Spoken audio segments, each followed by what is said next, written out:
Hi, everyone. Mark Becker here with Cathexis Partners. I am going to run through a abbreviated version of a session we did over 5 weeks for the Peer-to-Peer World Virtual Conference. You can check out those recordings if you go to peertopeerworld.com and go to the archives. You can actually see the full versions, but I wanted to take a moment and actually go through an abbreviated version here with you in today's session. So I'm going to turn off my camera here and I'm going to go through these rather quickly, but would love to hear if you have any questions for me.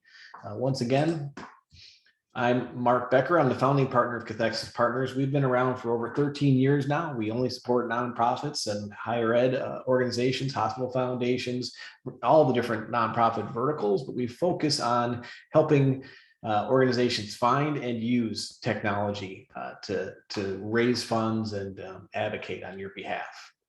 All right. The goal for this session is for you to have a starting point for your 2022 email communication plan, or a framework to review and refresh if you already have a kind of a legacy campaign that you just want to freshen up a bit. Make sure you're including all the best practices. Whether it's your first campaign or your 100th, and whether you are a large national office or a single person shop, this is intended to really help everybody out make their email communications calendar and plan that much more strategic and accurate. So it's broken down into the strategy, timing and segmentation, calls to action and content, design and deliverability, execution, analytics, and adjustments is how we wrap it up. So jumping right into the strategy, before you do anything, you got to make sure you have a goal, right? What are your goals and long-term overarching path to achieve them, or where you're going and how you're going to get there? That's strategy, right? The tactics are the specific concrete actions, and we're going to talk about that later on. But let's stick with the strategy, right? And thinking about that precedes the actual doing. Email is a means to an end. Email is a tactic to move people along the path to your goals. We don't email just email, right? Hopefully we don't do that. But first, you have to articulate the program's strategy before you set your email strategy. Before you go anything, what is the program's strategy, right? When one campaign tries to be everything to everyone, it quickly becomes a mess, and you don't want to do that. What are the goals that you're trying to achieve when you're emailing out to folks? And by the way, I'm going to be talking all about email here, but that quickly, once you have that all set up, can turn into your social media posts, any push notifications if you're using an app, a direct mail campaign, etc. But really talking about the foundation of your email communications to your participants. By no means am I saying that's the end all or be all, but it's just the first step in your overall communication strategy to your peer-to-peer fundraisers, right? So what are your goals? What kind of peer-to-peer fundraising program are you working on? What is the primary purpose of this program? What roles does this event or program play in your overall portfolio of activities and campaigns that you have? For example, a walk. The primary purpose of our walk program exists to connect newly diagnosed families with our organization and with other families who know what they're going through. While revenue is important, we also know that the walk is an entry point that fosters meaningful, lifelong bonds with our organization and the community as a whole that's affected by this particular cause in this example.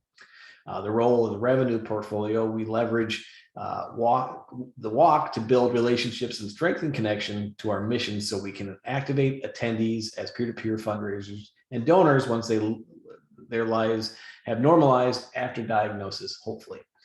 It's an investment in the long term, right? That is the role within the overall portfolio. So things to consider: get clear on the goals and priorities. What must the program do in order to be viewed as success, reach those goals, right? How does it relate to, complement, or compete with your other peer-to-peer or campaign fundraising programs and other revenue channels, be it a gala, be it general fundraising, annual appeal, what have you? How does it really help complement those? Get clear on the goals and priorities of the program. What must the program do in order to be viewed as a success? How does it relate to, complement, or compete with others? The final bonus question is, what do the program's priorities and roles in the fundraising portfolio tell you about the tone of the program? Should it be serious? Should it be playful? Should it be a mix? Who is your audience, right? So understand who you're talking to is the second focus, right? You might, with all your constituent information, know about Sarah, one of your constituents. She gives 2.5 or 2.1 times more. She's more influential than the average person. And you might know a lot of other things about her, her interests, or you might just have fundraising history on her, right? But that is all critical information, but maybe there's more, right? People aren't average. Just because you know these things about them, there might be a lot of other things. For example, this guy over here might just love riding a bike. If you're doing a biking event, another one person works, my team from work is riding together, right? That's why he's involved with your ride campaign. My friends and I ride every year in memory of somebody. We're riding to celebrate my niece. This hospital saved my life, right? Oof. So there's a lot that can go into it, right? Activity, group, tribe, cause, organization. These are all reasons why people might get involved. They might be a top fundraiser, team captain, first timer, survivor, a board member. These are all different segments you need to consider, right? An activist, a father, a veteran, it just goes on, right? Who is your primary target audience for this program? What do you know about them on average? And what other information might be helpful to know about individuals so you can customize your e-communications to really connect with them? Some things your data can tell you is your newbie versus your repeater status, right? Who's new to the campaign? Who's been with you year over year? If it's a legacy campaign, it could be a physical event or a virtual one we're talking about here. What's their fundraising status, right? Both this year and previously, if they are part of your legacy folks. Are they a team captain? Are they a team member or individual walkers or participants?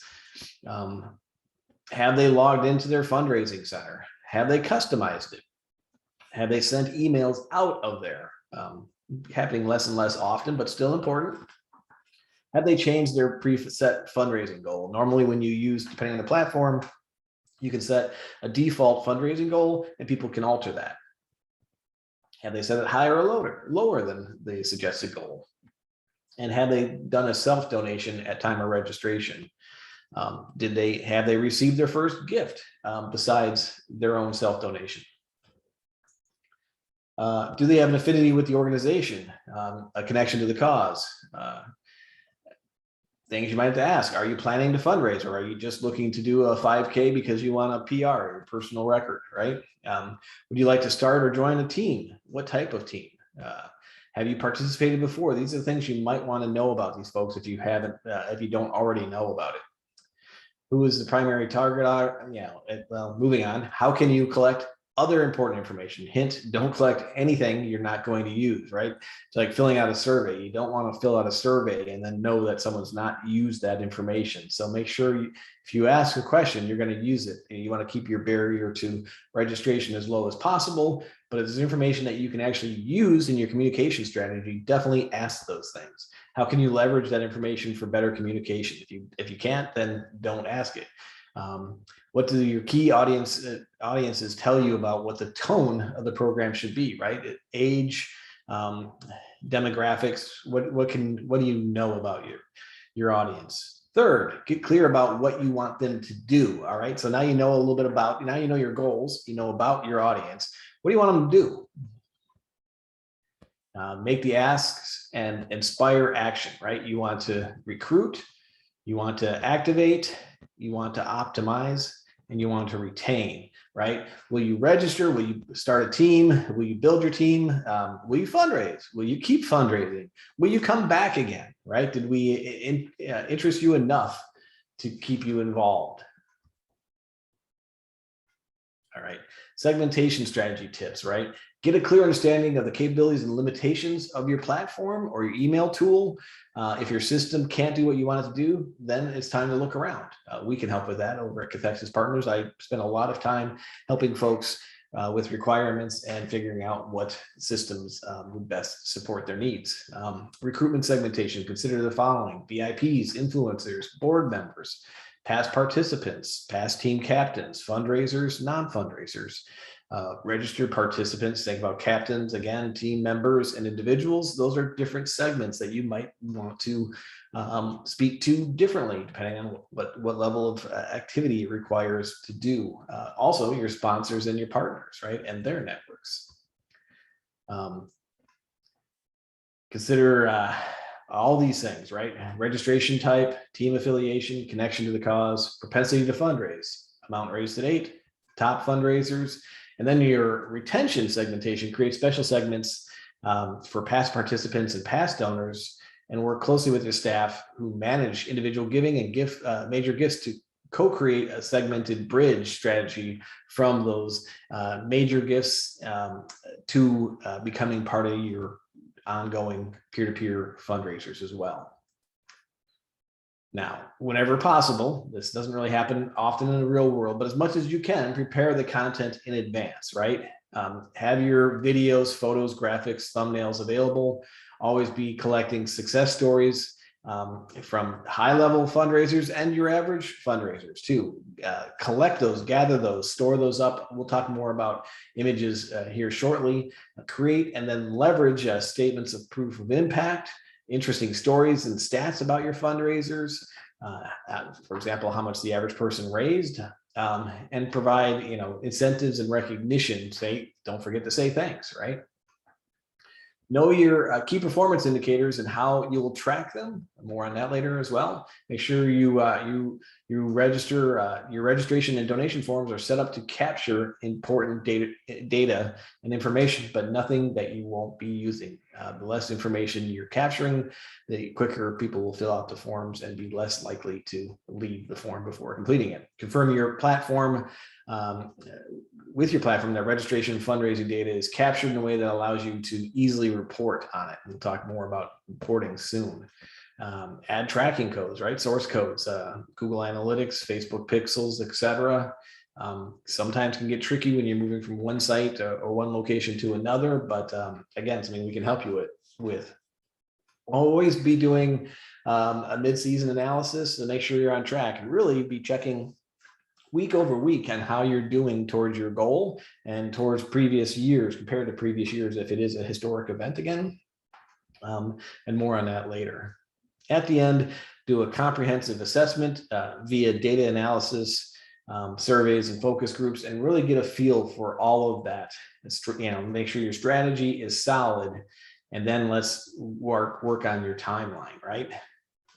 That's the next big section here. All right, there's 3 different levers. There's when to start, there's when to shift the message, and there's the frequency, right? Let's get into these.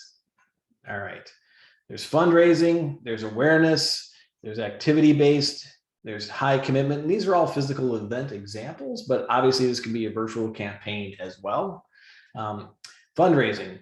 You have your non-registered participants and your registered participants. You start talking about, incentivizing them to register with discounts and those kind of things. They need awareness. It's all about making them aware of what's going on. Focus on if they're registered, it's all about recruitment, right? And then if they are registered, focus on growing team size. And activity-based, again, it's all about recruitment. If they're not registered, that part never really changes. Registered participants, you focus on growing your team size if they're team members, or really just helping them get more involved one way or another. Non-registered, your high commitment, again, different discounts to keep them, get them more likely to register. And then folks that are already registered, your participants, it's all about fundraising, recruitment, get them to really focus on that. The sooner you open up registration, the more you can communicate to people without hitting them over the head with too many messages, right? And that's really important. Don't send emails unless you have something to say, and make sure you're not doing it too often. All right. So let's talk about recruitment. There's all kinds of things that need to be considered when it comes to segmentations, right? Location, audience source, team captains, past giving, all these things, new, repeat, loyalists, all of those. People that have opened your emails, not people that haven't opened your emails, and how many times should you really reach out to the people that haven't even opened your emails before you start affecting your deliverability rate. All these things are to be considered. When it comes to engagement, a lot there as well, right? There's all kinds of things, fundraising, rewards, participation type, if you have a virtual versus in-person, if you have a family participation type, if you have an individual, if you have different distances, team status, connection to the event, are they personally affected, that type of thing. Engagement, location, is it virtual, hybrid, or in person? Ask these questions. Donor status, are they past or current? Have they donated to the org themselves? Have they made a self-donation to their own campaign? And then also obviously think about children, right? I'm not a lawyer, so make sure you stay on the right side of the law when it comes to communicating with your younger participants and fundraisers. All right. A lot of different things going on, right? So the main thing is to start laying out your communications calendar. And it's usually as easy as an Excel spreadsheet or Google Sheet or whatever you're using. One row per email. You have the date, you have the subject, the name of the email, you have the audience, your segment, right? You have your topic, any additional segmentation regarding your actual system that you need to put, and any notes or comments. All right, moving into calls to action and content. You want to have clear calls to action. What do we want to accomplish? All of these things come up really importantly, right? It starts with you, right? Are you going to make sure that you have great calls to action? Will you join us? What resonates with different people? What gets people activated? What do we want to accomplish? Again, inspire people to fundraise. Will you start fundraising? Will you jumpstart your team's fundraising if you're a team captain? That kind of thing. All very important stuff.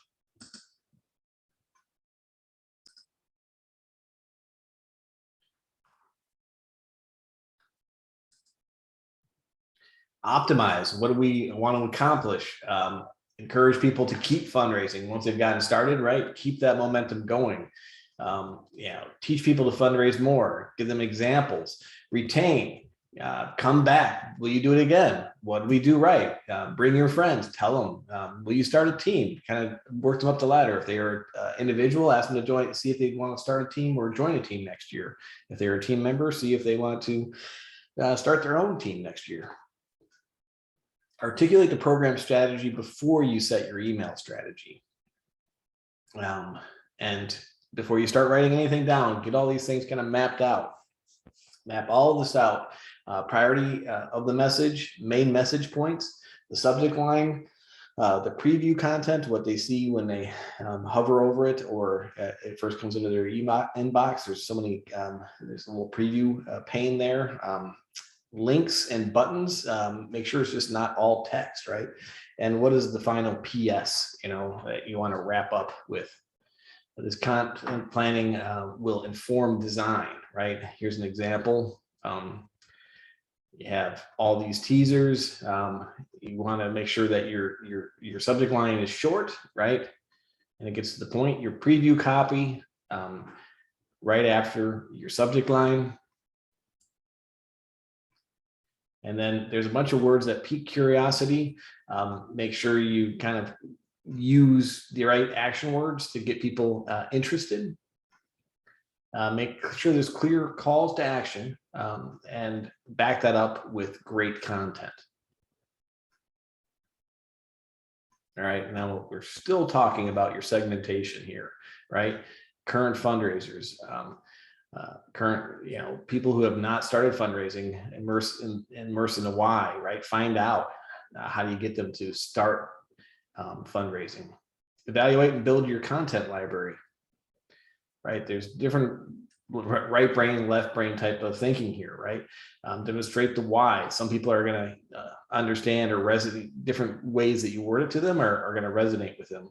Powerful stats to demonstrate your mission impact will really speak to some people, while the inspirational stories bring mission to life for other folks, and maybe a combination of both. So, all right, so collect testimonials from other fundraisers. What they do, right? How did they make it work? But they can share their stories. Videos, audio, written.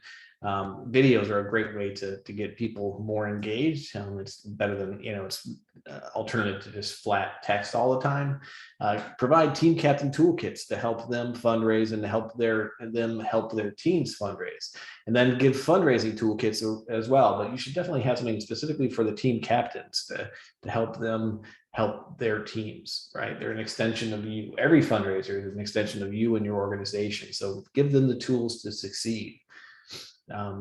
Include gamification and badges if you can, if your platform allows it to, and definitely highlight that in your communications. Recognitions programs, share with them how they're doing.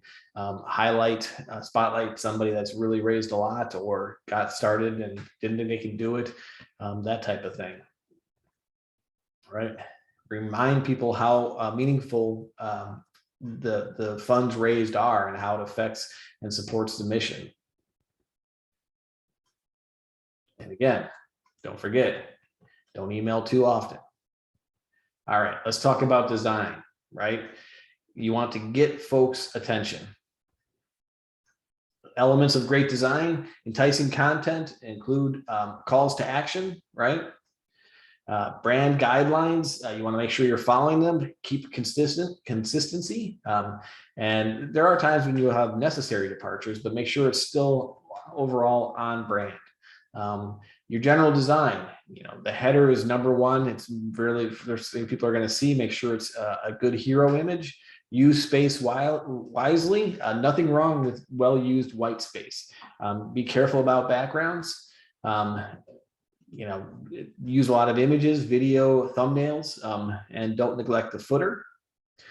Make sure it's responsive. Obviously, make sure you know how it's being seen by others. And be aware of the text styling and how other clients, email clients, might interpret that if they don't have that local font loaded. And include motions and GIFs when you can, just to liven it up and give things activity. All right, let's talk about enticing content, right? Tell a story, possibly break into separate emails, make it eye-catching. And this was one our designer Amber put together, a great example that she had. And I also love the fact that she changed KISS to keep it simple and short. Break content into short sections as possible, and make sure it's easy to consume, right? And this is a great example of one here where this email kind of tells the story of the entire story, even though it's not peer-to-peer related, but it just really kind of worked through the entire experience for somebody, and did it great visually, and just made it really enticing for people to read the entire story. Make sure that calls to action are highly visible, high contrast, clear that what they are, right? Don't just link an image and put a little bit of text on there, expect people to be able to know that that's a call to action. And always have large enough buttons. A lot of fat finger people like myself out there, you want to make sure that they can click on that without hitting something else accidentally. Keep with your brand guidelines. First of all, have some brand guidelines. It doesn't have to be, super complex or anything, but the more specific you have your brand guidelines outlined when it comes to colors, fonts, and typography, and your logo and how it's used, the clearer everything will be and everybody can stay on target. These are some great examples from Komen. We have Komen spread throughout this because they actually, a couple of their folks actually did the webinar workshop with us, and did a great job, and thank them for providing all these examples. All right. Also, brand guidelines. Branding is likely unique to the event or the campaign. You have your overall, organizational brands, right? Brand guidelines. But the micro campaign or the campaign that goes along with your peer-to-peer fundraising should be a spin-off of that, still bringing it all together, but it should have very specific images, font, and type treatments, tone of voice for your audience, right? And color treatments. Again, a distinction from your overall brand, but still aligning with it. Make sure you stay consistent with your design styles. Carry this through each email: colors, fonts, heading styles, button styles, right? Action colors, line treatments, footer styling. So people know what to expect when they get an email. They shouldn't see a complete departure from one email to the next. Sometimes there will be departures that are necessary, event-specific branding, fonts, some will work and some will not, again, based on email clients. And so just be aware of how others will see your emails. More on that in a minute. All right, let's talk about general design. Again, header is number one. The top 300 pixels of the page is the most important to grab their attention. Make sure you have a great hero image, right? Brand name and logo. Any simplified navigation in the email, not so much, but if you need to have them link off to different things, possible call to action up there, but more than likely below it. Create interest or entice folks to continue scrolling and reading through the rest of the email if they're reading it on their phone. Don't be afraid to take up space. Utilize white space to allow for better usability and legibility. White space is good, right?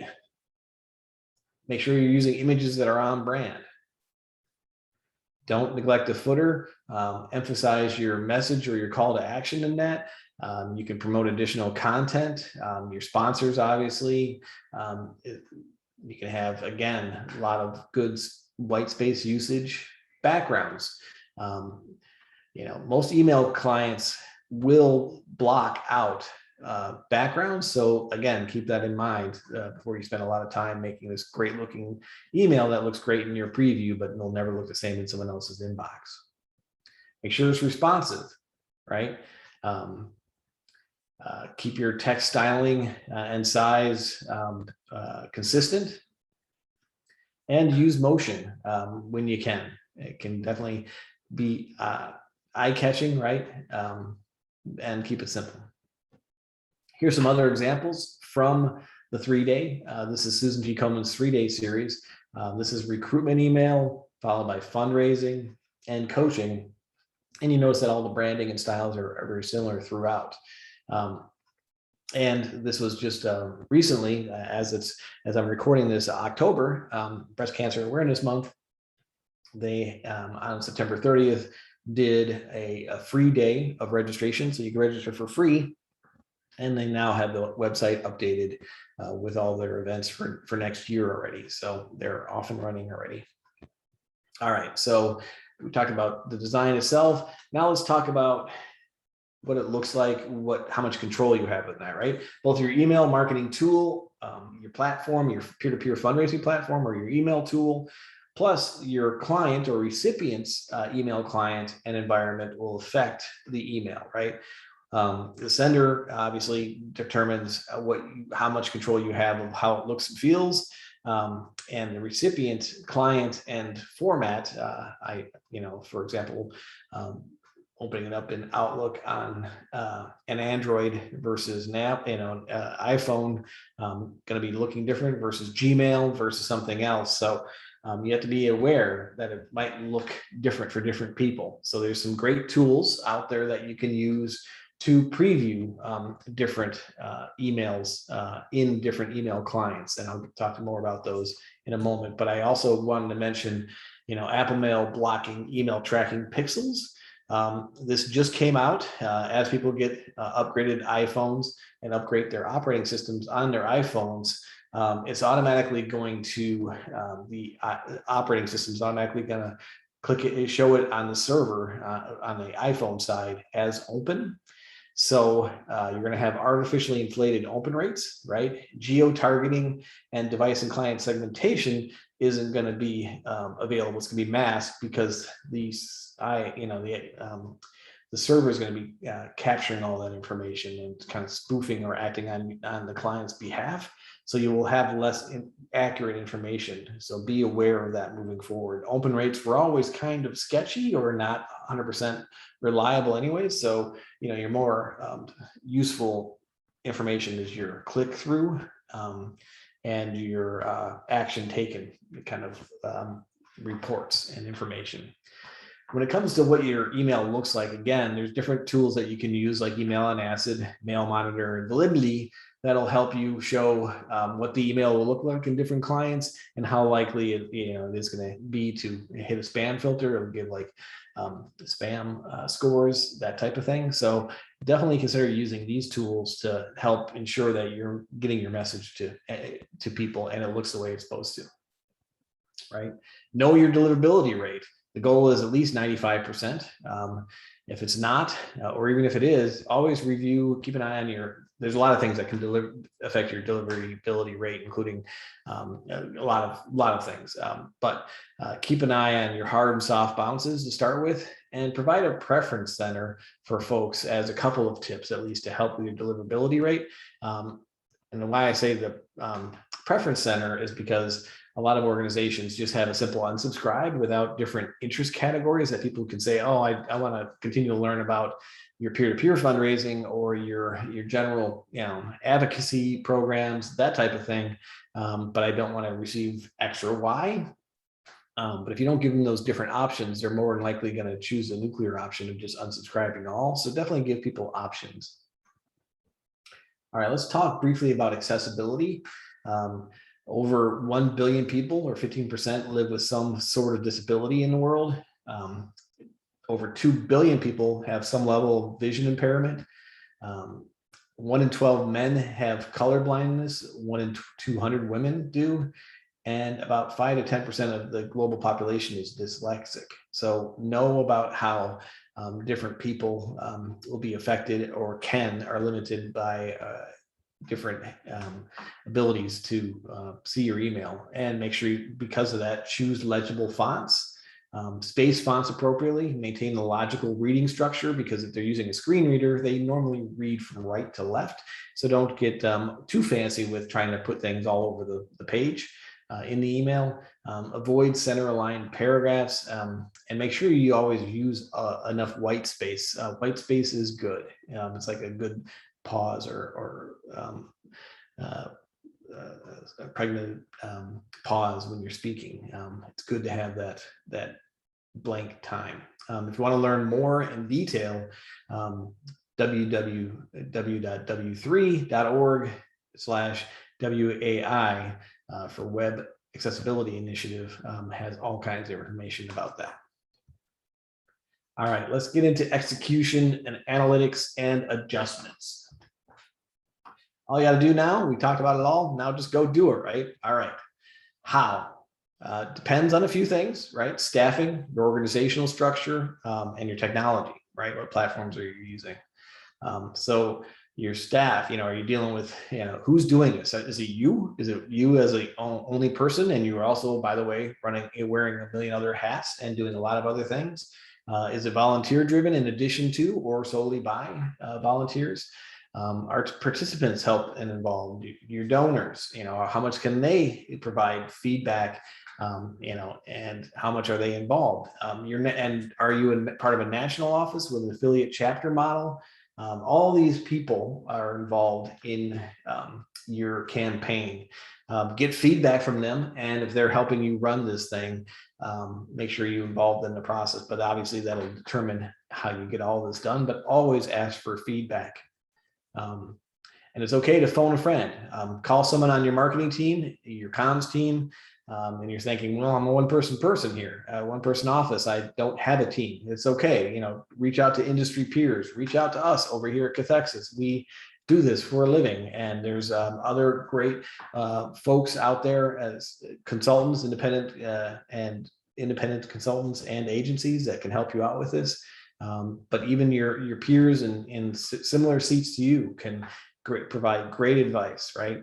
And nothing wrong with looking at other organizations' emails and as examples, and using them as a starting point. All right. So you want to think about efficiency, make everything as efficient as possible. That's how you get it done, right? Document and store everything. So next year you're not starting over again, and make sure you put that out there in a server somewhere. More on that in a minute. Automate pre-scheduled emails, right? Create reports, right? Report and record stats throughout the campaign life cycle. Compare week to week, month to month, season to season, and year to year, if this is a year over year thing. And also know kind of what the industry benchmarks are for different things, because a 5K walk fundraises more on average per person than a 5K run, because runners are usually there to run. Even if they're affiliated or connected to the cause, they found out they're there probably to run more than fundraise, for example. And don't be afraid to make changes. All right, so building the emails, right? It varies by platform, but normally includes some kind of WYSIWYG drag and drop environment, right? Often, and so that you can do on your own. Oftentimes, though, you can also get in and via CSS, style sheets, HTML, and JavaScript, improve the look and feel. If you don't have someone on your team, again, that's where folks like us can come in and help out. And then again, depending on your platform, there's content personalization or conditionalization, customization that you can be doing. For example, if it's coming out of the system that someone registered in, hopefully you can also say, hey, thanks for registering. And we notice that you've already raised $500. And we appreciate that effort. And oh yeah, we also looked and we can see that you updated your personal page and it looks awesome. And that can all be automated if your system allows it. So do that, take advantage of those things, right? Again, varies by platform, but sending it, you can normally include segmentation and conditionalization. Again, if your peer-to-peer platform is also sending emails, it's a good chance you can segment and conditionalize much more streamlined than versus having to use a third-party email tool to then bring in audiences and segment separately. Hopefully you can also schedule them so that you can basically pre-bake your entire campaign season and just wrap it up at the end, and make changes when you need to, but it's all preset, right? But if not, you have to hit the send button every time. Nothing wrong with that either, as long as you're available to do that and don't forget. But the most you can, more you can set up this in advance, the better. And then there'll be some automatic autoresponders and receiving that happens automatically from the system. Take advantage of those as much as possible. When you're setting up all of this, make sure you're also thinking about your overall communications from the organization and not stepping on other emails going out where someone's going to be receiving 2 or 3 emails over a course of a couple of days, or try to limit that wherever possible. All right, reporting, right? Again, it depends on the platform, but open, click through, action taken rates should be all available, hard and soft bounces. Keep an eye on all that things throughout the season, on a regular basis and at the end of the year, and adjust your messaging. If a lot of people are unsubscribing, don't send so often. Again, pre-bake your messages where possible. Your emails, your social media posts, direct mail, postcards, SMS. Maximize the autoresponders. Make sure your calls to action are clear. Don't forget to thank people. Personalize the message. Make them feel like you're sending an email just to them because they did something that you took notice of, right? Ensure you have an online shared copy of each version of every email, web page, social media, and image and asset as much as possible, because it's going to save you time down the road. And if the person doing all this leaves before the next season, you don't want them to take that with them or accidentally delete it or on purpose on the way out of the office. So make sure you have a shared copy of all these things for future use. Now let's talk about measurements and benchmarking, right? Know what you want to measure before you need to measure it. All right, there's qualitative data and quantitative data, the numbers and statistics, and then just how people feel about it, their observations, right? What are your KPIs, your key performance indicators? What are your projected performance targets? How much did you raise last year? How much do you want to raise this year? Is it a brand new campaign? How much are other campaigns like yours raising on industry average in your environment, in your vertical? And how are you going to track performance against those KPIs and how often? All right. Oh, I like that hint too. Know the difference between the budget, what's your goal and what's the best case. And, shoot for the best case, but don't be disappointed if you just hit the budget as a goal. And sometimes you won't even hit that, but it might be a win for other reasons. Know what you want to measure. Did they open it? Did they click it? Did they click on the link? Did they register? Did they form a team? Did they fundraise? How much did they fundraise? Did certain groups do more than others? What are those trends? Be sure you understand what your system will make easier and take advantage of that, right? When will you measure it? Throughout the campaign. You basically want to once a month, keep an eye on once a week, keep an eye on what's going out. That's assuming you're emailing about once a week. But basically keep on top of your performance and update those and track your open rates on a regular basis a few days after the send as well. All right. Quick industry benchmarks. I'm not going to look at all these in detail, but just want to highlight a few. And I'm happy to get these to you. Feel free to reach out and I can send you links. But there's a lot of great benchmark reports that are put out by different agencies and different platforms every year. One of my favorites is M&R's benchmark reports about the industry as a whole. Some of their stats, your open rate is 18 to 21%. Click-through rate is 1.7%. Page completion rate, the action taken, right, 18%. And unsubscribe rate is 0.18 overall. And then there's different desktop versus mobile traffic. It's a whole lot of great information in their recent 2021 benchmark report. They have a great little website for it. Definitely check that out. Classy puts out a report pretty much annually. Has conversion rates, the median and average donation amounts. Peer-to-peer professional forum, definitely check them out. They put out the top 30 for the US and also Canada. They do a version for that as well. Not to throw any shade on Canada. We want to give our friends from the North a shout out as well. But this is a screenshot of the top 30, and you see a lot of red in the change in percent change. That was obviously from 2019 to 2020. And so obviously there's a lot less raised overall in the industry last year and a lot less participants, but of those participants that did participate, they did raise more. All those numbers are in the details here, right? And then Blackbaud puts out a really in-depth report. I have a bunch of screenshots here from theirs, but feel free to check out their report that they put out every year. Tiltify, who focuses and specializes in live stream fundraising, also recently put out a great report and how they do in live stream fundraising. Some great numbers. Obviously, it's a finite amount of time that someone's live streaming fundraising, but the amount of gifts that come in per second is just kind of mind-boggling. So know what the benchmarks are, both for the industry, your type of campaign, and what your organization has done yourselves, right? Measure things throughout the campaign: re-registration, new registrants, activation. In other words, they've registered, but they haven't fundraised. Total amounts, average, median fundraising amounts. Measure throughout the campaign, right? Days and weeks out from the actual event. If you're having a physical event, how are they doing, 15 weeks out versus 5 weeks out compared to last, season or last event, right? And you want to track things like registrations, funds raised, team memberships.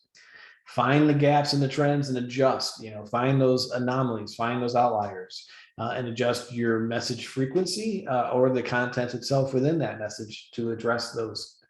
Here's an example of a 3-day tracker from 52 weeks out. Yep, they opened up registration 1 year prior. This is some of their older 2016, 2017, 2018, and 2019 comparisons, but weekly paid registrations, for example, at 14, at 52 weeks out, they had 14, then they had 82, and then they also do a cumulative, so along the way, so 51 weeks out in Michigan, back in 2019, they had 96 registrants, 51 days out. That's pretty impressive, right? And that just kept on going up. And each one of those folks has to raise a couple $1,000s. So, and they do. And most exceed that dramatically. So there's a lot they look at week over week, both for registrations and fundraising. They also look at each email and how many click-throughs there were, right? They look at the details, open rates, unsubscribes, all of that. And they compare it year over year, message over message. This is just a quick snapshot, a couple of the reports that they do. They really look at the analytics quite in depth, and it's worth the time because they find a lot of information and adjust the messaging based on that. Here's another example of soft bounces, hard bounces, action taken, unsubscribes, counts and rates. So all of that stuff is trackable in most systems and easy to get hold of and easy to look at and figure out how to adjust, right? So do that week over week. If you ever need any help, reach out. We're here for you. At the end of the season, obviously you want to have a project post-mortem, talk about what worked and what didn't, and see if it's time for a change, right? Maybe it's time to change your communication. So like little tweaks midway through, week to week, right? But also after the campaign is over, and maybe it's just a couple of minor tweaks you need to make. Maybe you need to make an overall, major overhaul to your communication strategy, recruitment, retention, fundraising, all of it. Maybe it's time to consider another type of campaign, right? Komen does a great job. They have so many different types of campaigns to help people raise funds the way they're comfortable and want to raise funds, right? They have the Walk for the Cure. They have the Race for the Cure. They have the Susan G. Komen 3-day event, endurance event. They have DIY fundraising. This year, they also had the 3-day nation because they had to change the 3-day to virtual in most cases, except for San Diego, because of the COVID situation. So they did a virtual version of that, of the 3-day, and called it 3-day nation. And that's going on this month of October currently, with a lot of great online activities. Maybe it's your platform that's holding you back, right? Talk to your participants. Are you hearing from them? Are they complaining about the process? Is there shopping cart abandonment because they don't go all the way through the registration process? Talk to your staff. Are they spending too much time trying to make updates or running reports? Is the functionality just does it not integrate with your CRM, or does it not integrate with fitness apps or other elements? If it doesn't do what you need it to do, it's time to find. And there's a lot of great platforms out there. We have a website, p2p.cathexispartners.com. It's available from our website or directly from that link, that looks at all the different types of peer-to-peer platforms that we're aware of. And some of the major ones, it kind of highlights and breaks down into 3 different groups: no and low monthly fees, mid-market, and then the enterprise solution. So have a look at that if you're thinking about making a change. And we can definitely, I love these conversations. I spend a lot of time looking at different platforms and helping organizations find them. So we'd love to chat about what your shortcomings are and what you're looking for and who might be a good fit. Maybe you need to make some staffing changes, right? Maybe it's time for some new blood, or maybe it's time to add some additional folks to the team. But it could be a variety of things. All right, well, I went through that laser fast, and hopefully it was helpful to everyone. Really appreciate you listening in. A lot covered. I'm happy to share more details. We're actually going to be turning this into a workbook as well, and sharing that on our website in the coming months. So keep an eye out for that if you want some kind of a workbook to walk you through the entire process. But check out our website, or feel free to reach out to me. I'd love to chat. Mark@cathexispartners.com. Thanks, and have a great day.